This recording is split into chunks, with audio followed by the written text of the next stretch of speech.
Halo semuanya, di video kali ini kita akan belajar bagaimana cara bermain sebagai gelandang bertahan. Dan pemain yang kita analisis kali ini adalah Rodri. Semoga setelah menonton video ini kalian bisa tahu bagaimana cara seorang gelandang bertahan berperan holding midfielder itu bermain. Tanpa berlama-lama lagi, mari kita mulai. Bola berada di sisi lapangan atau berada di area wide. Tugas Rodri di sini adalah bergerak mendekat, menawarkan dirinya sebagai opsi passing. Ketika bola bergerak ke belakang, maka pemain-pemain Newcastle ini juga ikut mempressing maju. Kalau Rodri diam dalam posisi ini, maka ruang yang ia miliki akan berkurang. Jadi oleh karena itu, di sini Rodri mengambil langkah mundur. Dengan mengambil langkah mundur, Rodri memastikan dirinya tetap punya ruang, sehingga dia nanti dapat menerima bola. Di sini kalian juga bisa memperhatikan bagaimana seringnya Rodri melakukan scanning sebelum menerima bola. Dengan melakukan scanning sebanyak ini, Rodri dengan cepat dapat selalu tahu di mana posisi-posisi lawan dan rekan-rekannya. Inilah yang membuat Rodri tidak panik, karena ketika bola sampai di kakinya, dia tahu persis apa yang ada di sekelilingnya. Perhatikan pemilihan passing Rodri. Rodri lebih memilih passing ke rekan yang punya ruang lebih banyak, yaitu Bernardo Silva, daripada passing yang memiliki resiko kehilangan bola yang tinggi. Setelah melakukan passing, Rodri bergerak lagi, menawarkan diri sebagai opsi passing. Dan kemana Rodri bergerak? Ya ke ruang kosong. Kalau depan, samping, gak ada ruang kosong, ya berarti harus bergerak mundur agar bisa mendapatkan ruang sehingga bisa menerima bola tanpa tekanan. Lewat 2 kali scanning yang dilakukan Rodri tadi, Rodri di sini bisa tahu pemain-pemain Newcastle yang bergerak ke kanan dan pergerakan Kovacic yang turun. Jadi Rodri di sini dapat dengan cepat langsung memindahkan bola ke Kovacic yang turun. Setelah passing, kembali lagi, Rodri mengambil langkah mundur agar bisa menjaga jarak sehingga dia mendapatkan lebih banyak ruang dan bisa menyediakan opsi passing.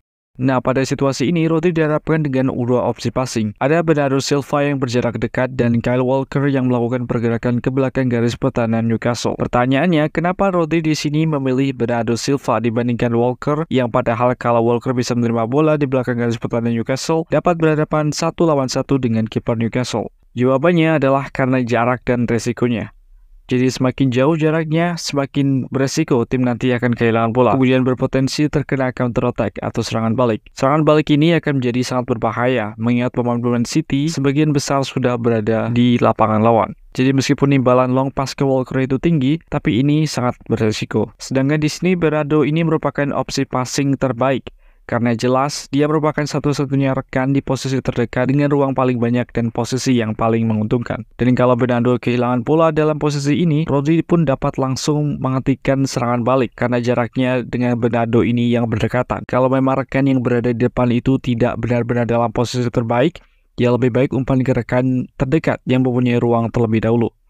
Bernardo Silva memindahkan bola ke sisi lapangan. Rodri kembali bergerak mendekat untuk memberikan bantuan berupa opsi passing ke rekannya di area ini. Perhatikan posisinya, Rodri memang bergerak mendekat, tapi tidak dalam satu zona yang sama. Area yang ditempati Rodri ini disebut dengan area half space, dan yang ditempati Bernardo Silva ini adalah area wide. Jadi kalau menawarkan opsi passing, ya jangan dekat-dekat dengan rekan. Dalam artian kalian tidak dalam satu zona yang sama. Hal lain yang perlu diperhatikan adalah jarak antara Rodri dan pemain lawan. Jadi meskipun Rodri di sini bergerak mendekat, dia tetap menjaga jarak dengan pemain lawan di sekelilingnya. Inilah yang membuatnya terus-menerus punya ruang dan dapat menerima bola. Karena scanning yang kembali dilakukan Rodri, dia di sini tahu persis posisi rekannya di belakang. Jadi ketika Rodri menerima bola dalam keadaan ditekan, Rodri tidak panik karena dia tahu kemana ia harus memindahkan bola ketika bola sudah sampai di kakinya. Bola berada di kaki Bernardo. Rodri kembali bergerak mendekat untuk menyediakan opsi passing. Rodri tahu di sini dia tidak punya banyak ruang, jadi dia di sini langsung mengembalikan bola. Bola kali ini bergerak ke belakang, jadi Rodri juga harus ikut bergerak ke belakang. Bola sekarang dipegang oleh kiper, dan kiper dalam keadaan ditekan oleh striker Newcastle. Jadi di sini mau tidak mau, Rodri harus lebih cepat bergerak turun untuk menyediakan opsi passing. Perhatikan betapa cepatnya scanning yang dilakukan oleh Rodri. Jadi dia di sini tidak hanya sekedar bergerak turun, tapi Rodri dengan cepat juga melakukan scanning.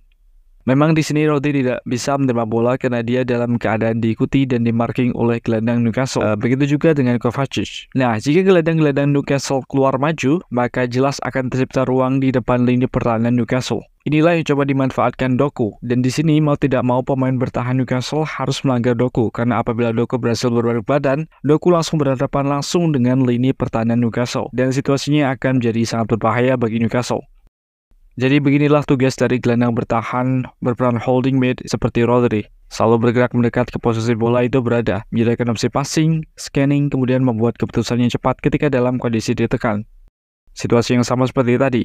Kiper dalam keadaan ditekan oleh striker Newcastle, Rodri dengan cepat bergerak turun untuk menyediakan opsi passing. Karena gelandang Newcastle mengikuti Rodri, maka Rodri beresiko kehilangan bola. Jika gelandang lawan keluar maju meninggalkan posisinya, maka ruang akan tercipta di depan pertahanan Newcastle. Ketika pemain depan City dapat menerima bola, mereka langsung berhadapan dengan lini pertahanan Newcastle.